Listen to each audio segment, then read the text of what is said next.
college is getting more competitive now, right? Talking about the US, success rates of getting into an Ivy League has dwindled by more than 5 times over the last 30 years, from 25% to about less than 5 now.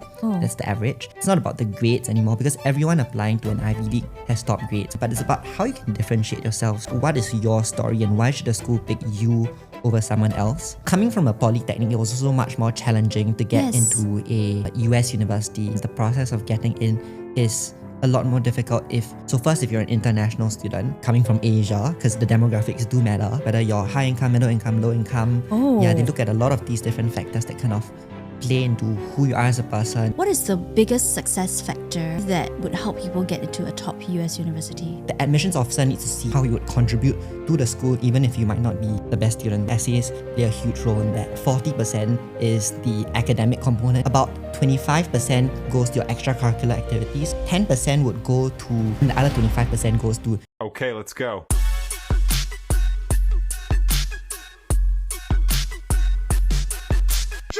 After graduating as valedictorian from Ngee Polytechnic in Singapore, today's guest went on to achieve something few Polytechnic students have done before. He entered Columbia University, one of the top Ivy League schools in the US. But his story isn't just about breaking into the Ivy League, it's about seeing firsthand how expensive and demanding the entire US university application process really is.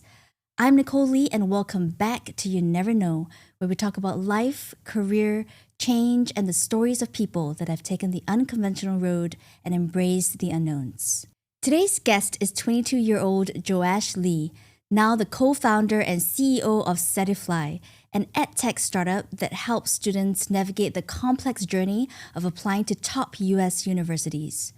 We're going to go deeper today into his application journey, the clampdown from the Trump administration on international students, and the knowledge and tools students need to pursue some of the world's top universities.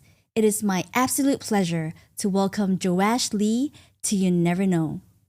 Welcome to the show, Joash. Thanks, Nicole, and that was a really lovely introduction. It's a really nice setup that you have. Oh, thank you so much. You're welcome, and really good to have you here. I thought I'd give a little bit of context, especially for people who aren't in Singapore and watching and listening to this. In the Singapore education system, it is a more conventional path for Singaporean students to finish high school or secondary school, then enter junior college, and then after junior college, apply to universities locally and overseas. Yeah. Right? But the less conventional route, which is the one that you took, is after secondary school to actually apply to Polytechnic. And then after Polytechnic, they can either start working or they apply to universities. And the other great thing I think about your journey is that you became valedictorian of your cohort at Ngee Polytechnic, which is really a great achievement. So congratulations on that as well. But I'm really curious, Joash, what made you choose the Polytechnic route versus the junior college route in the first place? I think that's a really good place to start. And you mentioned that a lot of people, or the Polytechnic route is something that's less conventional. I think it's something that a lot more people, more students are starting to consider right now, given that I wouldn't say one is necessarily better or worse. It's just two very different types of educations. The reason I chose to go to a Polytechnic, though, I had the choice to go to either a JC, do the IB program and so on, was, and a lot of people have asked me this, right? Especially, relatives during Chinese New Year, they ask me, why don't you go to a JC? Why don't you go to, IB and do something that's globally recognized? Yeah. But for me, I think it was really about the experience. I've never really been an academic person. And at Ngee Polytechnic, I had the chance to do a lot of things that I wouldn't have had the chance to do if I were to go to, say, a JC or do something more academic instead.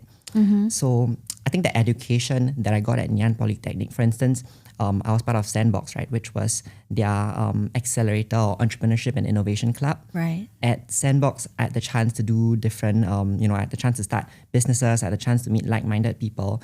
And I think it's really about the curriculum that gives you a chance to explore things that you might be interested in, and seeing how what I was learning translated to real life really helped. Because I'm someone who, if you tell me to study math or study science, it's not something that directly relates to, I understand math is important, need statistics in business and so on, which is also why I took international A-level math while I was in Polytechnic. But I think that helping to see how what you're learning translates to what you will be doing in future. For instance, if you learn business, if you learn, finance, that's something that can actually get you motivated and driven and passionate about what you're doing. Right. I think passion is really important for anyone, whether you're a student, whether you're a working professional. Passion is something that you should really pursue, because if you do something that you're passionate about, that success will naturally follow. You felt like the Polytechnic route, which allowed you to explore more in a very practical way and experiential way, you felt that it suited you better than junior college. I think so. So like, for instance, one of the things I did while at the Polytechnic was I took up a lot of online courses by the side. Right. I also started many side projects, side hustles. Yeah. And I think that's not something that I would have the chance to do if I were to, say, go do the IB program, because that's something that's very intense, especially in the few months leading up to the final exam. Versus for the Poly, it's something where it's progressive, meaning to say, everything you do counts towards your cumulative GPA, which might seem scary, but at the same time, I think it also gives you the chance to, there isn't like a big exam that you have to prepare for. Yes. And actually, that's more like real life. Yeah, exactly. Yeah. I mean, now that, I'm reflecting on it, I went to junior college and it was the toughest part of my entire schooling life, to be very honest, because it was very academic. So now when you're describing to me how Polytechnic life is and how it's not just one exam, but it's a series, like a journey. It's a journey. It really feels like life. Yeah.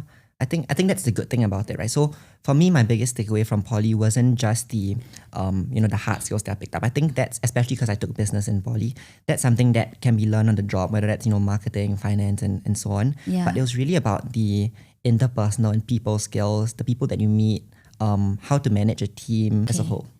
So let's talk about the journey of applying to universities after you graduated from Polytechnic. So I'm imagining, you just graduated, you're valedictorian. What made you decide to apply to overseas universities like in the US? That's a really great question. So after I graduated from Poly, or probably in like my second or third year from Poly, I had already known I wanted to go to an overseas university. Why?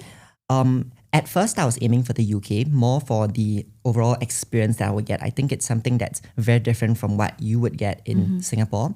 But after doing a little bit more thinking and talking to people, in the industry, in the space, what I realized was that the UK was very academic, very similar to how Singapore universities are academic, whereby it's a lot about the depth rather than the breadth. And I think this is how people compare, or how one should compare the US versus UK system. Right.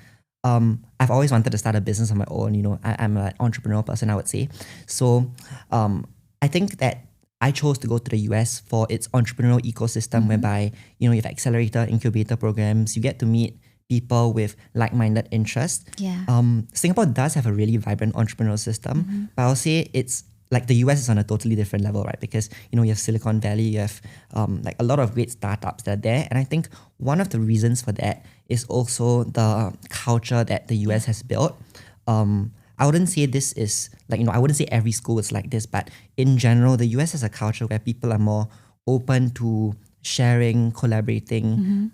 You can knock on someone's door at like 2 a.m., ask them for help on the problem set or whatever you're working on. Yeah. And I think it's this level of collaboration that actually fosters great ideas. And so that was a culture or ecosystem that I sought. Right. And so that made you choose the US versus the UK.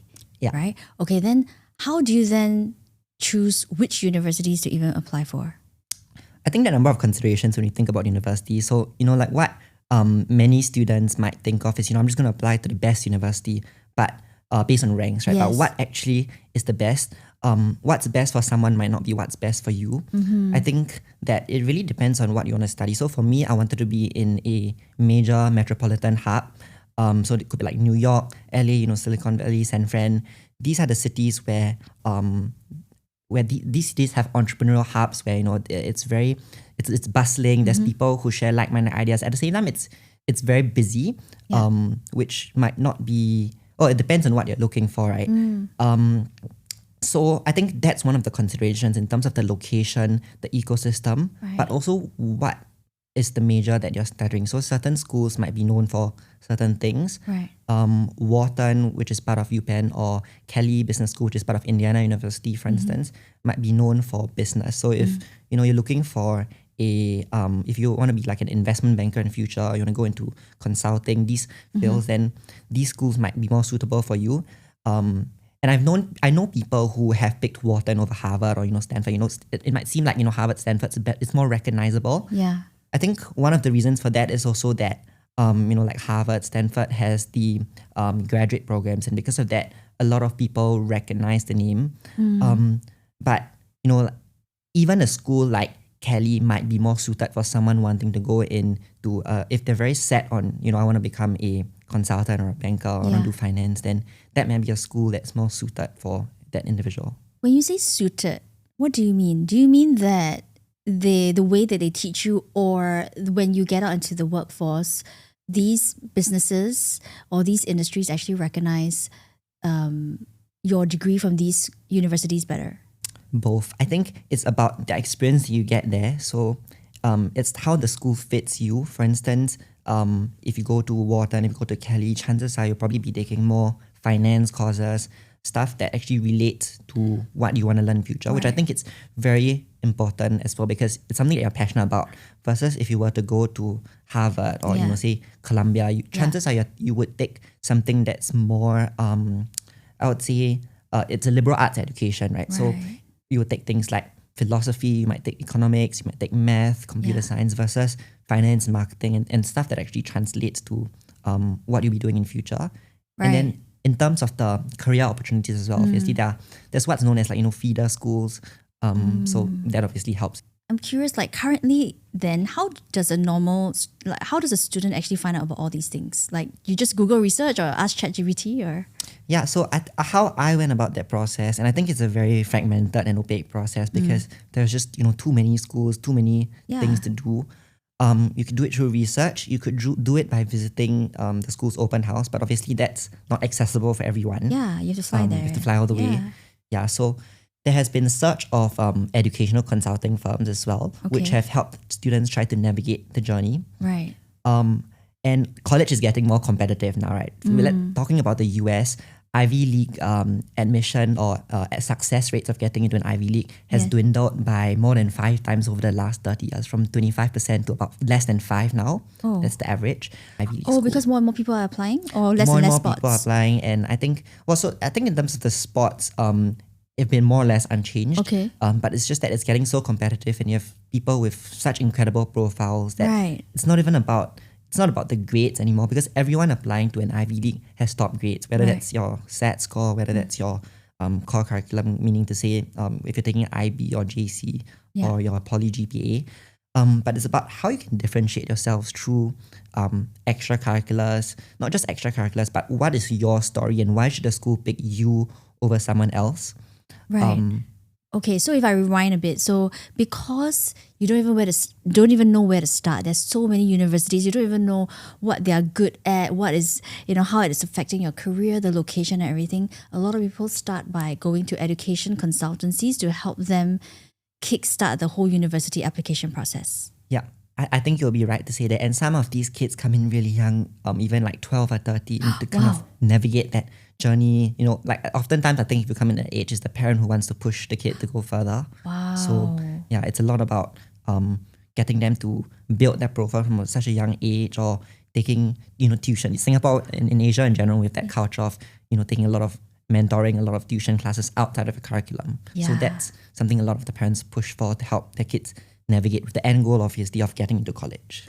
And the end goal of getting a better grade so that you have a higher chance of getting into the university you want to. Okay, so let's dive a bit deeper. So for you as well, you hired an education consultant to help you with this process, right? Okay, so tell us how a typical US university application process is. So typically for the US, you would apply through one of 2 centralized platforms, depending on which school you would want to apply, or possibly you might use both. So there's what's known as the Common App and Coalition App. So in UK, there's the UCAS. UCAS is where you apply to 5 schools. For the US, each school you have to apply to individually. You have to write essays and you have to write fill out the questions for each school, but it's kind of managed through this centralized platform. Right. Not all schools use these two platforms. Some schools might have their own application processors, but most of the schools would fall under one of these, either Common App or Coalition. Right. So generally, you have to fill up. So you have one main essay if you're applying as a first-year student. The main essay you have is very different from from anywhere else in the world, I would say, because in Singapore or in UK, you would write a personal statement that's talking about you. So for instance, you'll be like, this is who I am. I enjoy economics and I've taken this economics course. From this, it led me to an internship, and from the internship, I did a research project. It's talking very professionally about what you have done. Okay. For the US, that essay that you have, it's about 650 words, not very long, but I think it's the thought about how to write that essay that's challenging for a lot of students, because it's an essay that talks about your journey, meaning to say, what is the journey you have been through and what have you learned from that journey? How have you grown as a person, and how and what makes you a fit for the school? So to give you something more tangible, right? Yeah. You wouldn't be talking about I enjoy economics, so I took this economic course and so on and so forth. Yeah. It's more of like so say if I'm a photographer, right, Yeah. I could say something like, I went on a photo shoot. At this photo shoot, I shot for this, elderly couple. And what I realized was after a few months from then that elderly couple had passed on.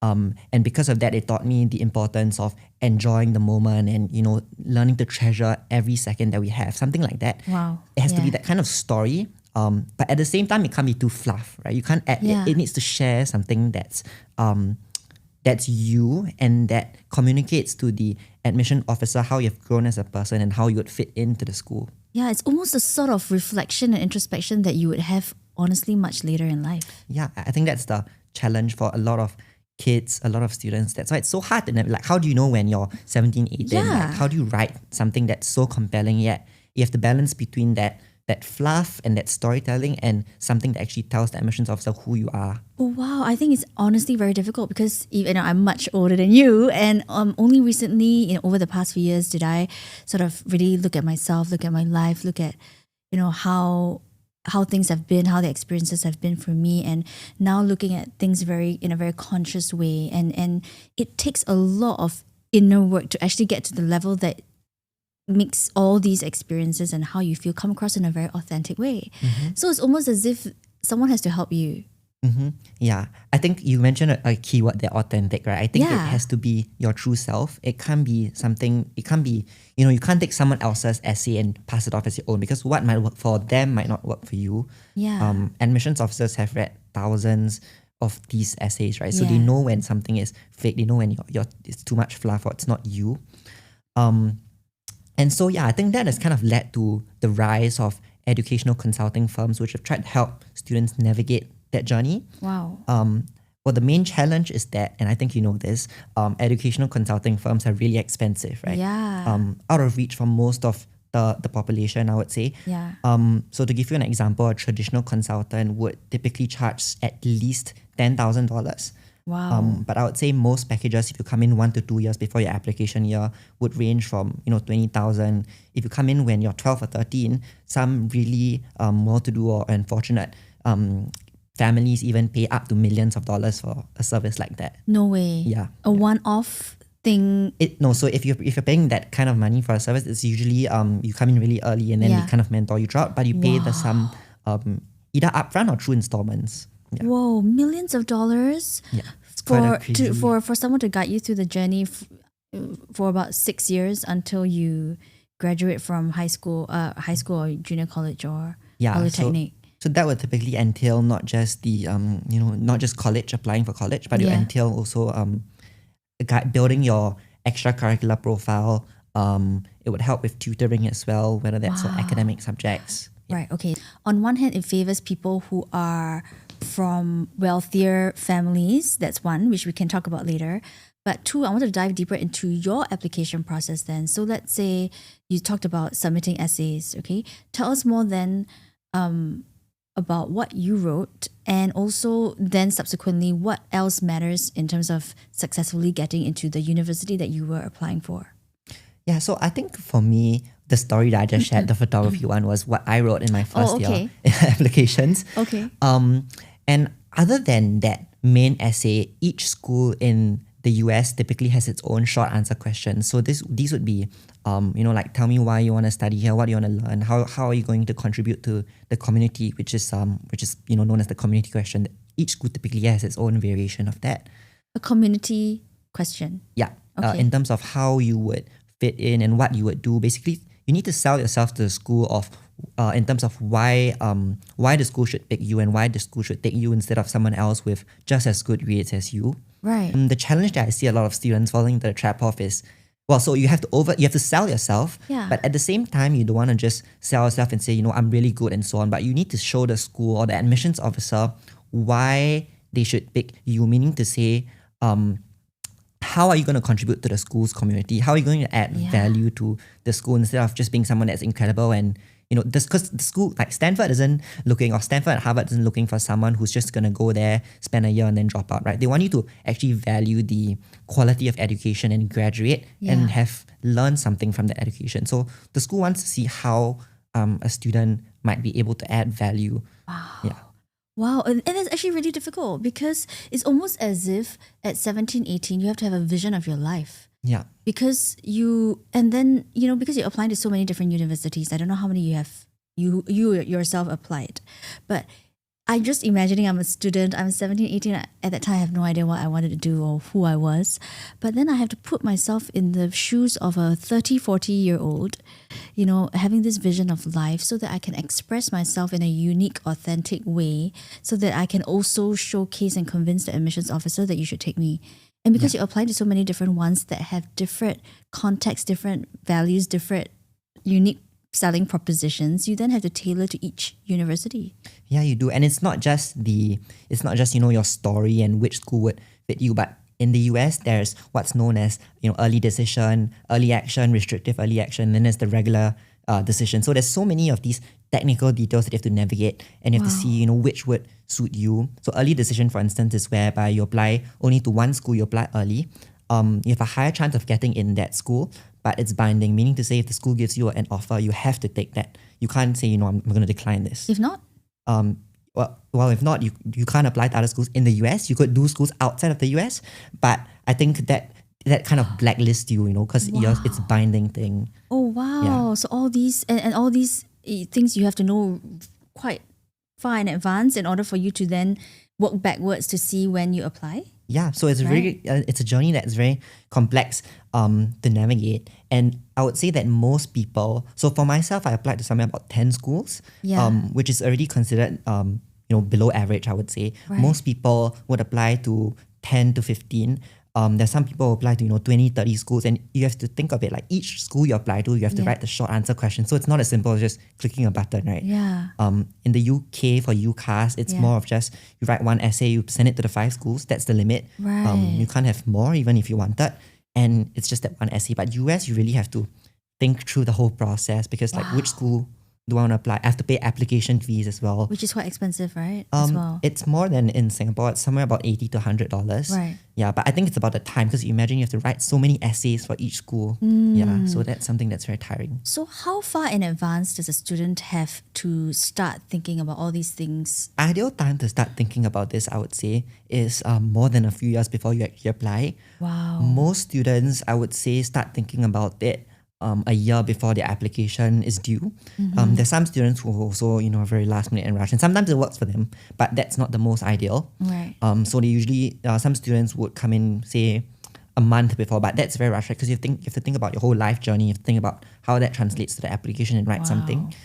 The ideal time to really start ramping up those efforts, I would say, is 1 to 2 years before, especially if you're not sure how your profile might fit in and if you might need to do some profile building activities. So a lot of the students and the kids who work with educational consulting firms typically come in 1 to 2 years before their application is due. And what usually happens then is that they would work with a strategist who would kind of guide them on their entire journey, not just in terms of the essays. Essays is something that comes in later, Wow. but also in terms of profile building. So like, you might want to study computer science, for instance, right? Then Right. what have you done in computer science that has demonstrated your interest to the admissions officer, and why would they want to take you for a computer science major? So this could be like, maybe I started a coding lab, or like a tuition center for kids, or I coded this bot which led to however many number of downloads and tackled this social issue, and whatever that might be, right? So Yeah. this is what's known as like a capstone project, something that demonstrates your passion. It could even be a podcast, right? Like Yeah. a student could start a podcast about an issue that they're interested in, Right. to show how they might potentially continue contributing in Right. college. Yeah. And because you have to prepare for that a few years before the application, I can imagine that you would, it's not even 17 or 18 that you have to start deciding your path. It's actually 15. At 15 years old, you have to actually kind of know, okay, what kind of school, but also what's my passion, what's my path. Then only I can start doing the capstone projects at 15, 16. Exactly. So you really have to know what you're interested in at a very young age. Wow. It's a very, very different process from applying to a Singapore university. Yes. Yeah, and that's why parents even come, push their kids to go at 12, 13, because there's a lot to kind of navigate. And especially, if you're a parent and if you want your kid to go to a top university, you want them to secure the best chance of getting in. That's when you really have to start thinking about it early on. So my question to you is that, do you think it is doable or realistic at 14, 15, 16 for you to actually know what you want? Because to be honest, there are people at 30, 40, 50 that still don't really know what they want. I think if it's a kid coming in at, such a young age, so I have met kids who were 13, 14 and who were really ambitious and they knew what they wanted to do, right? But for most students, it might be quite tough to kind of navigate that. And it's a lot of times it's the parent who's pushing the kid to do something, and that often doesn't turn out well because the kid isn't passionate about it. The kid doesn't want to, put in as much effort into doing something. When you're 12, you just want to go out there and have fun and play. Of course, right? yeah. And that's totally normal and that's totally fine. Right? Yeah. So I think it really depends on the individual student as to whether or not they are driven. There's some that are driven, but it's really early where you have to start thinking about these things. Okay. Yeah. Okay, so you applied to 10 universities, okay, and which one did you get into, and did you get into the one that you actually want? And how much did the education consultancy help you as well? In my first year of applications, Yeah. so I have a really, almost full circle journey of education consultants, right? Yeah. So the first educational consultant I spoke to was right after my O-levels. Okay. That wasn't for a full package, I would call it. It's a very light version that was probably about 3 or 4 sessions just to kind of navigate what I was interested in. And back then it was about the UK. Yeah. So when it came time for my first year of applications, I felt that I understood the process enough. So I didn't work with a educational consultant on, their the full package, which obviously is really expensive.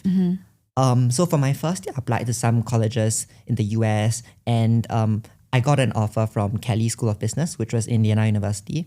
So initially I picked Kelly because I've always been interested in business and, interested in skills that would prepare me for my future, and I'm more geared towards that. But what I soon realized was that in Kelly, business is something that you more of learn as you go. You learn it through experience. You can't really learn it. It's kind of like leadership, right? You can't learn it through a course. So afterwards, what I did was I wanted to transfer to another college that had more of a liberal arts education, something that grounded me in how to think rather than what to think. Right. And I think that's an essential skill because it's very transferable regardless of which industry you go into. So for that transfer cycle, I applied to several other colleges as well. And then fortunately got into Columbia University, which I think, so coming from a Polytechnic, it was also much more challenging to get into a US university. In the first place, right? Yeah, in the first place. All US universities as a whole, the process of getting in is a lot more difficult if you're an international student, Okay. coming from Asia, because the demographics do matter. And then interesting. yeah, They do? yeah, they do matter. It's much harder so if say you're an American getting in to college, then it's much easier for you to get in versus if you're an international student. And even for international students, they look at what demographics you come from. Oh, okay. Yeah. And all this information is not actually like publicly available. I think this is generally something that most people would know because it's something that's really out there. Yeah. Right. But so one, you're an international student, then you're from Asia. So that it narrows down even further. And then what else? Poly. So Poly, they also look at your demographics, whether you're high income, middle income, low income. Oh. Yeah, they look at a lot of these different factors that kind of play into who you are as a person, and because they have certain buckets that they want to fit, right? Right. So even in application form, they actually ask you what's your household income? They wouldn't ask you. Well, from my memory, they didn't ask like what exactly was your household income, but they do ask for your parents' professions, and from there they can kind of figure it out. Yeah. Oh, interesting. Interesting that they asked that. Okay, so then after that, Poly also makes it even harder. Yeah, I think one of the challenges, at least right now with a Polytechnic diploma, is that it's not as recognized globally. Within Singapore, for Australia as well, I think it's quite recognized. Australia, you even get some credit. So I know people who went from Poly to Australia and they graduated in like 1.5 or even 2 years. Right. Because it's recognized there. But I think for the US, it's a little bit more challenging because they haven't really seen that many Polytechnic diplomas, and it's kind of a chicken and egg problem, right? Because for Polytechnic students who are really ambitious and want to apply overseas, they look at the chances of actually getting in and they see that it's so slim. Because of that, they self-select themselves and they don't even apply for these universities. Right. Yeah. So they choose the university that they feel that they have a higher chance to get into. Which tends to be in Australia or in Singapore, right. Depending on where you want to be and how, like whether or not you're able to get in.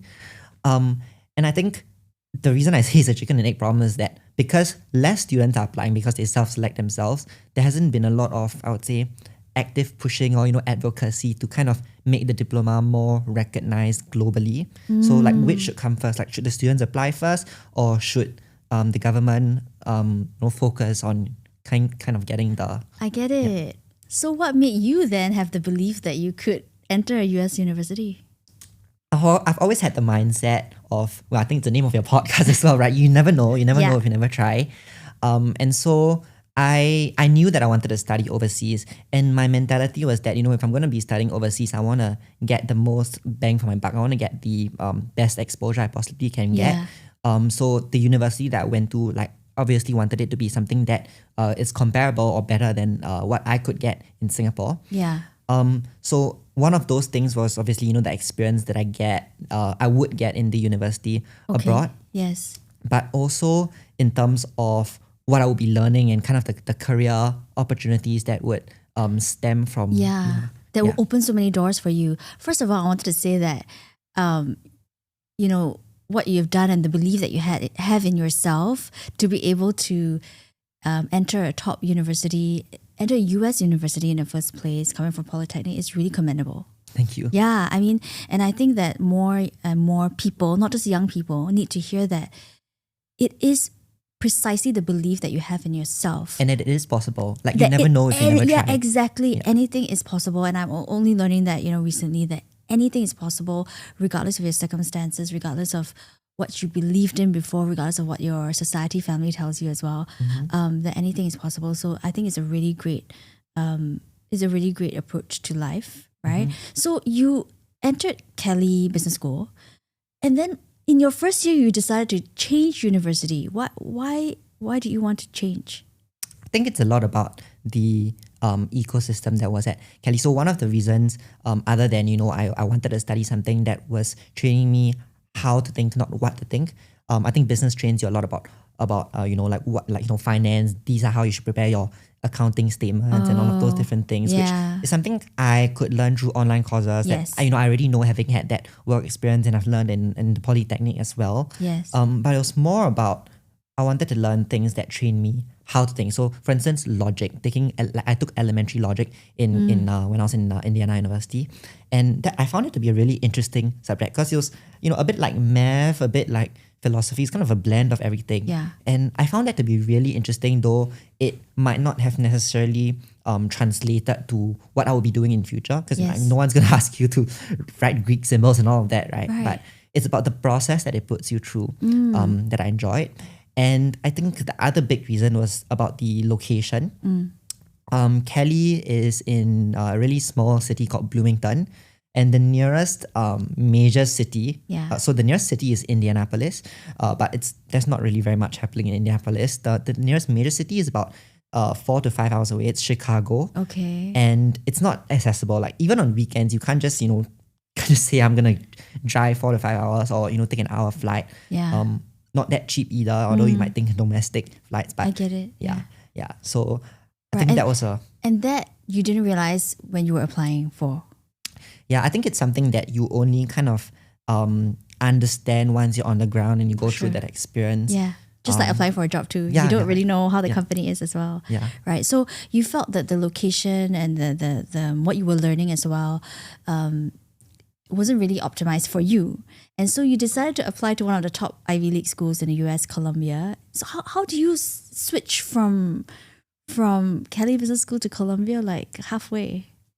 So again, you never know, you never try, right? So I tried to apply to a few of the different top schools in the US. I think it was also a lot about the ecosystem there, meaning to say business doesn't necessarily mean entrepreneurship. I think they're two very different things. 100%. Yeah. Yes. So in Kelly, I found that it prepared me, it kind of geared students more for corporate careers, but there isn't so much of that, accelerator, incubator program or programs available, which is why I chose to go to the US in the first place.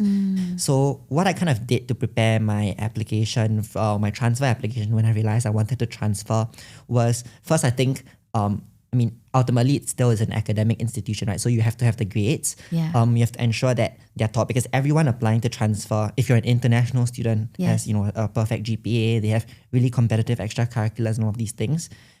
So I think you really have to show how you contributed to the school and how that contributions might then translate to the university that you are applying to. Wow. Okay. So you almost have to build another CV of 1 That's year another.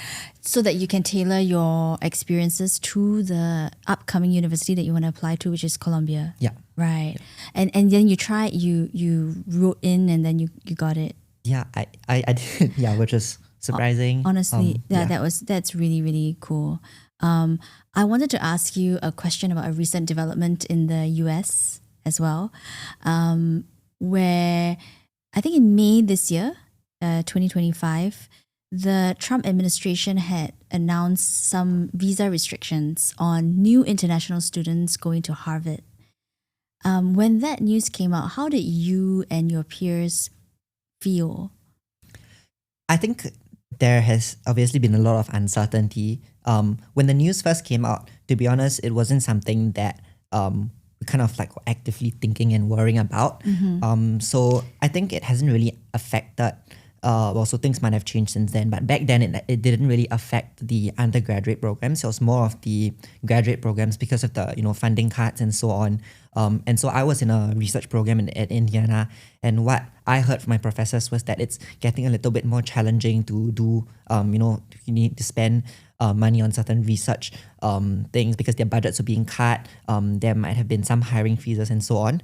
But I would say that at a undergraduate level, it hasn't really impacted the student life. Right. Although as you have started to see more developments, with Harvard and so on, I think that might have changed a little. So I was quite recently speaking to a friend who's at Harvard, and what he mentioned back then was that it hasn't really impacted the undergraduate life, same as my experiences at Indiana. But it's more of the longer term, how that will impact the longer term prospects and the uncertainty that it creates. Because if you're in say Harvard or whatever school you're in, right? Then if you leave the US, like, would you be able to come back in? There's a lot of uncertainty. Even if you're not in Harvard, right? Yeah, even if you're not in Harvard, I think there's a lot of uncertainty. So what I know is that a lot of my friends have decided to stay in the US over the summer. Right. Because they're afraid that, if you come out, you might not be able to get back in again. Right. Yeah. Because they are afraid that the restrictions might apply beyond Harvard to other universities as well. Yeah. So I would say that it has created a lot of uncertainty with students, international students, whichever school you might be. But that being said, I think that So obviously for some people that has kind of impacted whether or not they want to study in US, because there are longer term implications of that, even if, let's say, everything goes back to normal tomorrow, right? But we've still seen some students want to apply to the US, especially in countries like China and India. And I think the reason for that is also, it has to do a lot with the culture in these countries, whereby they see it as the American dream, right? Like, if for a Chinese family to send their kid overseas, I think it's seen as something that's quite prestigious, almost a status symbol. So that's something that they still want to push for. Yeah, and that's kind of what we've seen. Right. So in summary, that it would mean that there are increasing concerns among some students and parents, but still for many of the students in Asia, studying in the US is still something that they see as a privilege. I would say so. Okay. So you actually started your own startup, Sedifly, while you're in university. And it's an edtech startup that helps students to navigate this whole complex journey of applying to top US universities. Why did you decide to start this while you are in university?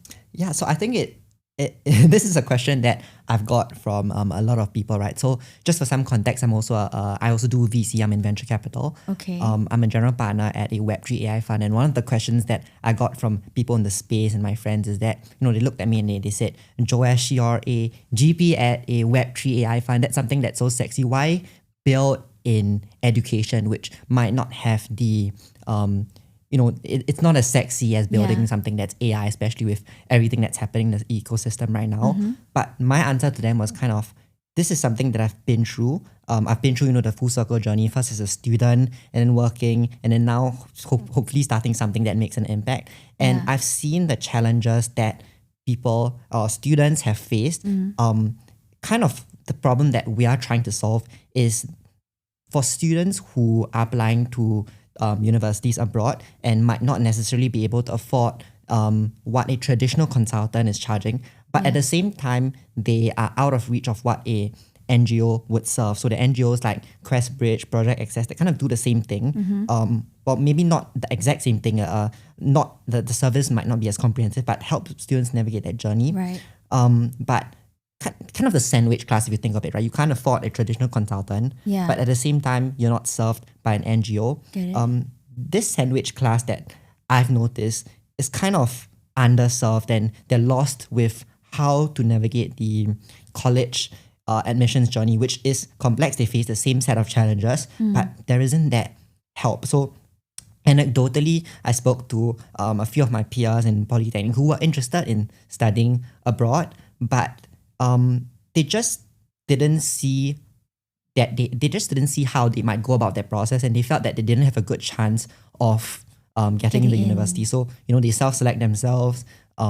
They just choose not to apply at all. But what they told me was that if there were a solution coming in to kind of serve them at a much lower price point, then that's something that they would consider and something that would really add a lot of value. So I think it's working at one of the largest, or in fact the largest educational consulting firms, seeing how things play out in the industry, and then talking to a lot of my peers who could have gotten into these top colleges, but they just didn't even apply at all.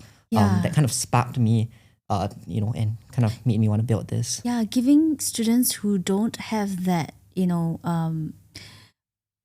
monetary support as well, to have access to knowledge and tools that would help them to get a better chance in entering some of the top US universities, because they deserve it. Exactly. Right? Yeah.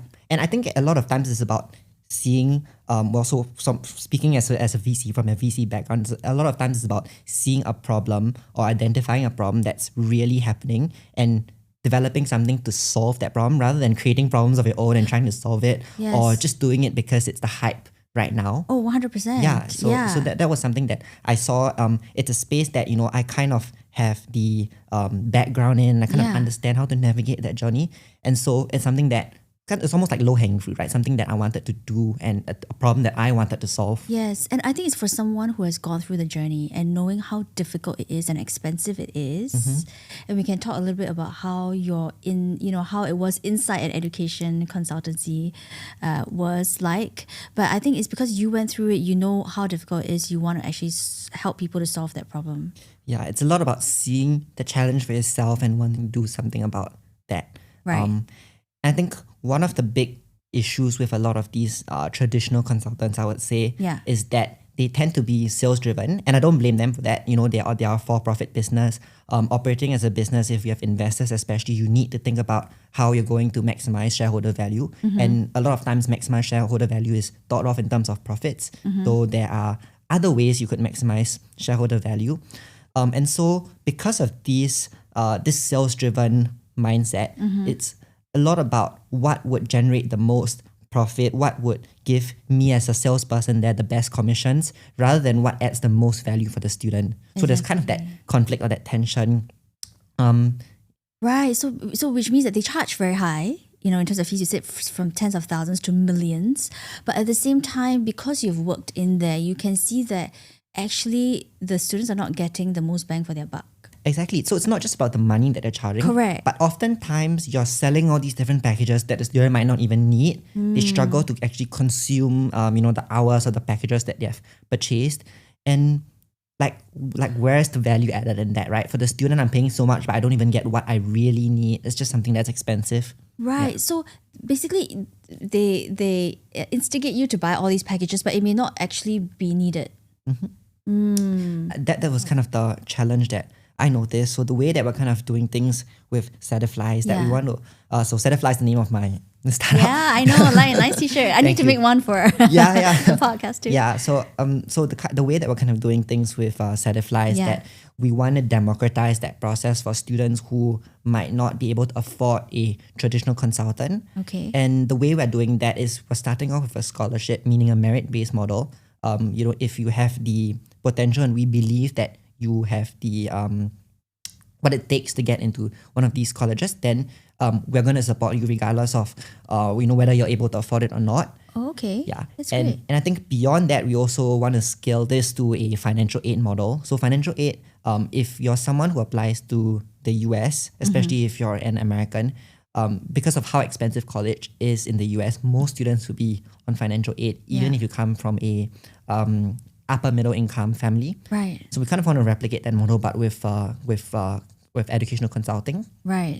Making it more accessible to someone who might not be able, kind of the middle class, the middle sandwich class. Right. That, Okay, so you're taking all the different gaps that you see on both the university financial aid side as well as the educational consultancy side, and sort of bring people to a price point where it's more affordable. Yeah, so kind of that to bridge that gap. Right.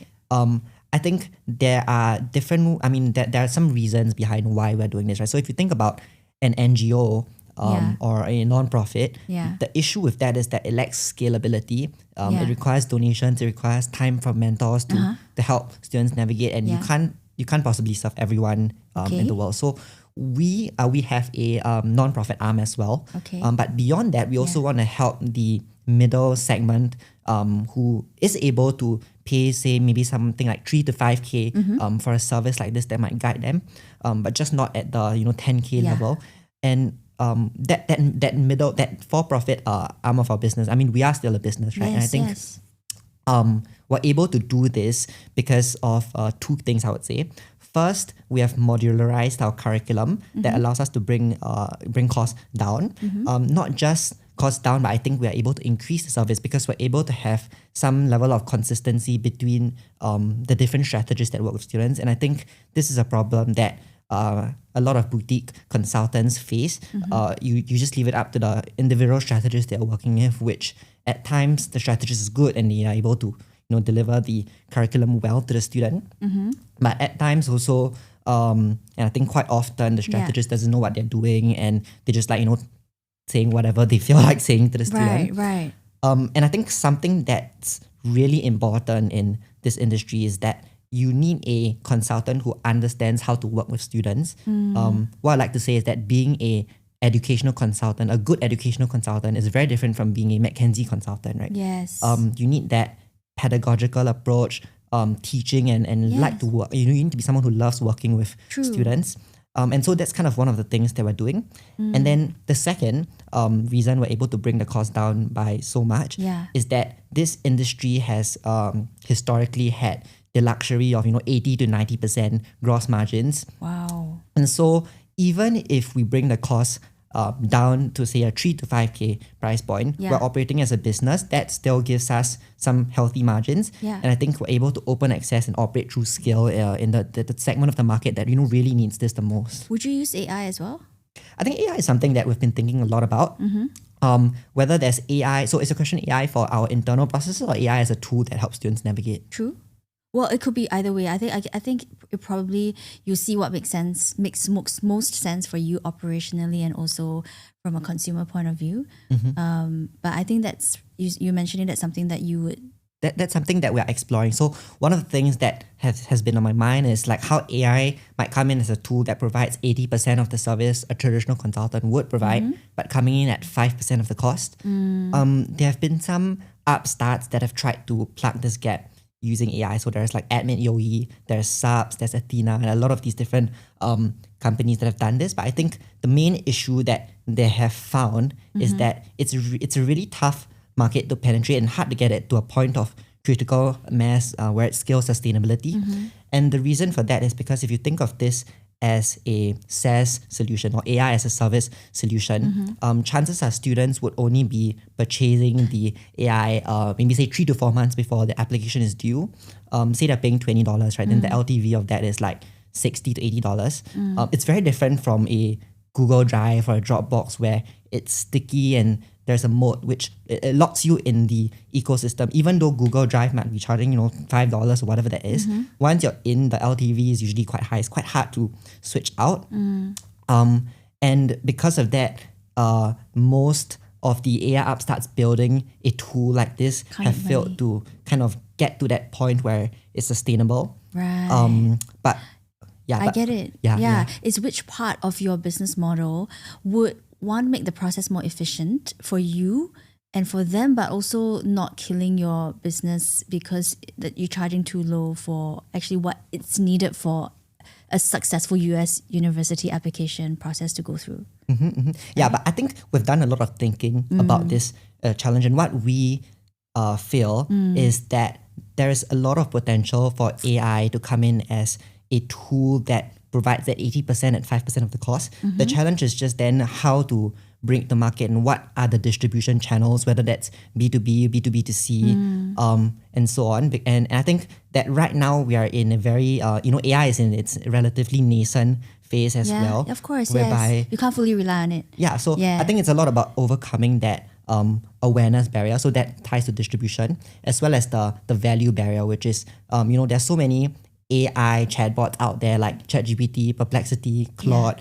As a student, why should I pay $20 a month for something like this when I can just use ChatGPT and all of these other AI bots for free? Okay, cool. Yeah. I think this is a really interesting and very insightful topic. I'm going to end with a couple of, questions, rapid fire questions for you. If I were a 17 or 18-year-old student, or if a 17 or 18-year-old student were to listen to this and they're thinking to themselves, there's no way I can get into a top US university, what would you say to them?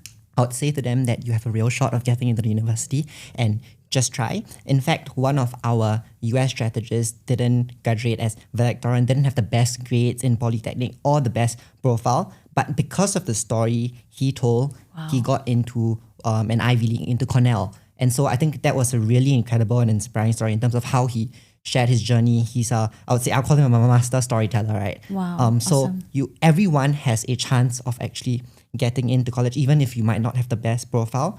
It's really about being authentic, and the admissions officer needs to see how you would fit into the school and how you would contribute to the school, even if you might not be the best student, which is why essays play a huge role in that.